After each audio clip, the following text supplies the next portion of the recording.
Salut, plongeons ensemble dans cette histoire captivante. Et si vos dessins pouvaient prendre vie, vous allez voir, c'est possible dans notre histoire du jour. Et c'est...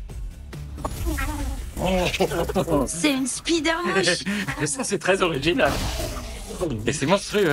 Le film s'ouvre sur Harold, un enfant vivant dans un monde imaginaire où tout ce qu'il dessine prend vie. Il dessine deux animaux et les nomme Élan et Porc-Épic qui deviennent rapidement inséparables. À mesure qu'Harold grandit, son imagination s'épanouit. Un jour, il se demande « Comment puis-je dessiner mon imagination et lui donner vie ? Qui a bien pu me dessiner ? Moi ?» À cet instant, une voix mystérieuse répond « C'est moi qui t'ai dessiné, Harold. » Harold, curieux, veut rencontrer son créateur. Mais la voix lui explique qu'il vit dans le monde réel, très différent du sien. Ravi d'entendre enfin son créateur, Harold le baptise vieil homme en se basant sur la voix entendue. Le lendemain, Harold se réveille prêt à poser d'autres questions, mais il n'obtient que le silence. Il cherche partout dans son monde imaginaire, sans succès. Se sentant abandonné, Harold décide de dessiner une porte de fortune qu'il appelle le monde réel. Il la traverse, laissant Élan et Porc-Épic derrière pour surveiller si le vieil homme apparaît. Dans le monde réel, Harold est fasciné par tous ces humains. Il change de vêtements pour s'intégrer, puis repère un vieil homme qu'il suppose être celui qu'il cherche. Pendant ce temps, Élan a traversé le portail et s'est transformé en humain. Il percute Harold et ensemble, ils repèrent un vieillard. Mais ce dernier les effraie et Harold et Élan prennent la fuite. Harold dessine alors un vélo qui l'anime et il parcourt la ville à sa recherche. Alors qu'il roule, une femme, inconsciente de leur arrivée, fait un écart pour les éviter et crève son pneu. Harold, compatissant, l'aide à dessiner un nouveau pneu. La femme, Terry, mère d'un jeune enfant nommé Mel, décide de les déposer là où ils vont. Dans la voiture, Harold confie à Mel qu'il ne sait pas où il va, mais qu'il doit trouver le vieil homme. Mel, peu enthousiaste, est convaincue par Terry, qui lui rappelle qu'elle lui a toujours enseigné à aider ceux dans le besoin. Mel les conduit chez elle, où elle se plaint des peintures et des meubles qu'elle aimerait changer mais ne peut pas se permettre. Elle les installe dans son débarras pour la nuit. Harold découvre ses partitions musicales, et elle lui raconte qu'elle rêvait d'être artiste enfant, mais que la vie en a décidé autrement, et qu'elle travaille désormais dans un emploi qu'elle déteste. Harold, excité par ses aventures, essaie de rassurer Élan, mécontent du monde réel avec ses douleurs et conflits. Une fois qu'on aura trouvé le vieil homme, tout redeviendra normal et nous pourrons rentrer chez nous, promet-il. Pendant ce temps, Porc-Épic erre dans le parc à la recherche de ses amis, se comportant comme un animal étrange. Elle rencontre le vieil homme précédent et le salue poliment, mais il l'effraie immédiatement. Il rapporte ces incidents à deux policiers, qui ne le prennent pas au sérieux. Cette nuit-là, Harold prend le temps de créer un lien avec Terry. Elle lui parle de sa mère et de ses luttes en tant que parent solo, espérant qu'un jour elle pourra être heureuse car elle déteste son travail. Harold partage aussi son aventure pour retrouver le vieil homme. Ensemble, ils décident de s'entraider. Harold montre à Terry comment utiliser le crayon magique. Il dessine un papillon qui vole autour d'eux. Lorsqu'il lui demande d'essayer, Terry dessine une araignée volante qui dévore rapidement le papillon. Il court se cacher. Porc-Épic, elle, remarque une fleur violette dans un jardin et pense que c'est un signe qu'Harold est dans cette maison. Elle finit par s'introduire dans une autre demeure, mange un gâteau avant que l'alarme ne se déclenche et les propriétaires menacent d'appeler la police. Effrayée, elle s'enfuit. Le lendemain, Mel se réveille pour découvrir que son appartement a été redessiné par Harold. Bien qu'impressionnée, elle demande aux jeunes hommes de partir, car elle doit emmener Terry à l'école et se rendre au travail. Harold casse alors son crayon en deux et donne une moitié à Terry pour qu'elle la garde. Plus tard, Terry aide Harold à naviguer dans sa journée et accompagne le duo dans leurs péripéties. À la bibliothèque, il rencontre Gary, un homme essayant de vendre une série de livres au titre imprononçable et à l'intrigue ennuyeuse. Harold raconte leur quête et bien que réticent au début, Gary, qui a un faible pour la mère de Terry, décide de les aider. Il utilise un ordinateur pour chercher leur supposé vieil homme, mais sans succès, car les informations fournies sont insuffisantes. Suivant sérieusement le conseil de Gary de voler dans les airs et envoyer des messages, il décide d'essayer cette alternative. Harold utilise alors son crayon magique pour dessiner un avion, se rappelant soudain un livre intitulé Harold et le crayon violet. Convaincu que l'histoire prend vie d'une manière ou d'une autre, le trio décolle vers le ciel, utilisant les fumées de l'avion pour écrire le numéro de téléphone de Mel, demandant au vieil homme de les appeler. Bien que cela semble être une bonne idée, tout type de personnes âgées et même des enfants imitant des vieux pour s'amuser appellent Mel. « Oh, j'ai 40 ans et je viens de me faire dessus », plaisante l'un d'eux. Cela met Mel au bord de perdre son emploi à cause des innombrables appels reçus. Pendant ce temps, Terry est déposé à l'école où deux brutes tentent de lui voler son sifflet. En riposte, il donne un coup de coude à l'une d'elles, lui cassant le le nez. Résultat, direction le bureau du directeur. Pendant ce temps, Harold et Elan rejoignent Mel au magasin où elle travaille. Elle les interroge sur les appels incessants qu'elle reçoit depuis des heures, espérant qu'ils n'y sont pour rien. Mais au même moment, elle reçoit un autre appel, cette fois du principal de l'école, qui lui demande de venir immédiatement pour discuter de son fils. Mel laisse donc le duo gérer sa caisse pendant qu'elle se précipite à l'école. En quelques minutes, Harold et Elan, s'enliant ferme, comprennent pourquoi Mel détestait tant son travail. Un client demande une paire de chaussures Puma et Harold, confondant, dessine un véritable Puma qui commence à errer dans le magasin. En un clin d'œil, le chaos s'installe et le magasin est mis sens dessus-dessous. Lorsque Mel revient, elle découvre le désastre et se fait virer par son manager indien. Sur le chemin du retour, Harold encourage Mel à embrasser qui elle est vraiment en faisant ce qu'elle aime. Peut-être que perdre son emploi était un signe pour qu'elle suive ses rêves. À cet instant, il dessine un piano violet et l'invite à jouer. Cela attire l'attention des passants et Mel joue avec enthousiasme sous les regards amusés de la foule. Pendant ce temps, Porky Pig est poursuivi par 2 détectives après avoir dévasté la boutique d'un commerçant qui avait grondé un enfant pour avoir utilisé un crayon. Gary retrouve Harold et Elan, les tirant loin de Mel et Terry. Il leur montre le livre Harold et le crayon violet et leur part de Crockett Johnson, l'auteur, qu'il présente comme leur fameux vieil homme. Promettant de les conduire jusqu'à lui, Gary excite Harold avec cette nouvelle. Mais leur joie est de courte durée. Porky Pig, après avoir retrouvé ses amis, est plaqué au sol par la police et tous les 3 finissent en cellule. Elan craque, se lamentant sur combien il déteste le monde réel. Harold tente de les libérer en faisant passer Porky Pig pour folle devant un officier, tandis qu'Elan récupère discrètement le crayon d'Harold. Une fois en main, il dessine une immense clé pour bloquer les policiers pendant qu'ils s'échappent à la recherche de leur vieil homme. À l'école, Terry voit ses amis passer en voiture et court les rejoindre, mais les brutes le coincent dans un placard. Là, il sort un morceau du crayon qu'Harold lui avait donné pour le garder en sécurité et dessine son ami imaginaire pour prendre vie. Il brise la porte du placard, effraie les brutes, puis aide Terry à s'enfuir. Ensemble, ils rejoignent l'équipe, laissant derrière eux une cour d'école en ruine. Cherry utilise ensuite le GPS de son téléphone pour localiser rapidement l'appartement de Crockett Johnson, à seulement quelques minutes de là. Harold, pensant être un génie, conduit tout le monde vers la destination avec enthousiasme, même si Porky Pig, novice en conduite, manque de provoquer quelques accidents. Gary, voyant cela, les poursuit en panique. Pendant ce temps, Mel reçoit un appel du principal concernant la fuite de son fils. Comprenant qu'il doit s'agir d'Harold, Mel utilise le GPS de son téléphone pour retrouver son fils chez Crockett Johnson. Mais Harold est dévasté d'apprendre que son créateur, le vieil homme, est décédé. Anéanti, il perd toute envie de continuer ses aventures. Alors que la mère de Mel arrive pour récupérer son fils et prévient Harold de ne plus jamais s'approcher de lui, le monde d'Harold commence à s'effondrer. Tout ce qu'il avait dessiné avec le crayon se désintègre en poussière, y compris ses amis et même les roues de la voiture de Mel, qui se retrouvent bloquées sur la route. C'est alors que Gary réapparaît. Gary offre son aide à Harold, mais une fois en possession du crayon, il trahit Harold en l'enfermant dans une prison qu'il transforme en volcan bouillonnant. Il révèle son plan machiavélique, donner vie à son propre monde idéal, comme dans ses livres. Pendant ce temps, Terry, à la recherche d'Harold, est capturé et enchaîné par Gary, qui promet de rendre sa série de livres réalité avant de partir chevaucher un destrier tel un chevalier médiéval. De son côté, la mère de Terry découvre que son fils a quitté la maison et part immédiatement à sa recherche, finissant par le retrouver dans le bâtiment de la bibliothèque. Terry donne à Harold l'autre moitié du crayon, et ensemble, ils s'échappent facilement de la bibliothèque à bord d'un ballon dirigeable. Grâce à cette nouvelle aventure, tout ce qu'Harold avait dessiné auparavant revient à la vie. Pendant ce temps, Gary se rend sur la place centrale de la ville pour créer son monde idéal, exactement comme dans ses livres. Harold tente de l'affronter en dessinant des objets pour contrer ses créations. Le duel s'intensifie, mais Gary avale son morceau de crayon, lui permettant d'utiliser directement son pouvoir à main nue. Mel invoque alors son ami imaginaire, qui crache du feu pour combattre Gary. Pendant que la créature le distrait, Elan reprend sa forme originelle pour percuter Gary et faire ressortir le crayon de son estomac, annulant ainsi tous les effets de ses créations. Voyant que Gary est accablé par son échec et son manque de reconnaissance, Harold décide de dessiner une porte menant à une version réelle de son monde idéal, peuplée d'un clone de Mel. Gary, reconnaissant, remercie Harold, mais Carl incendie la porte pour que Gary ne puisse jamais revenir. L'équipe fait ensuite un voyage au musée Crockett Johnson pour découvrir comment le monde d'Harold a été créé. Là, Harold demande à Miss Barnaby pourquoi Johnson l'a créé. Elle l'emmène dans une pièce où Johnson a laissé une lettre spécialement pour lui, destinée à être lue au moment opportun. La lettre encourage Harold à continuer de croire en lui-même et à laisser son imagination grandir, inspirant ainsi d'autres enfants à faire de même. Harold, Elan et Porky Pig disent au revoir à Terry et Mel avant de retourner dans leur monde, emportant avec eux des crayons de différentes couleurs pour continuer à bâtir leur univers. Pendant le générique, on voit Gary tenter de séduire Zer, le clone de Mel, avant de découvrir qu'elle est déjà en couple avec un magicien de ce monde.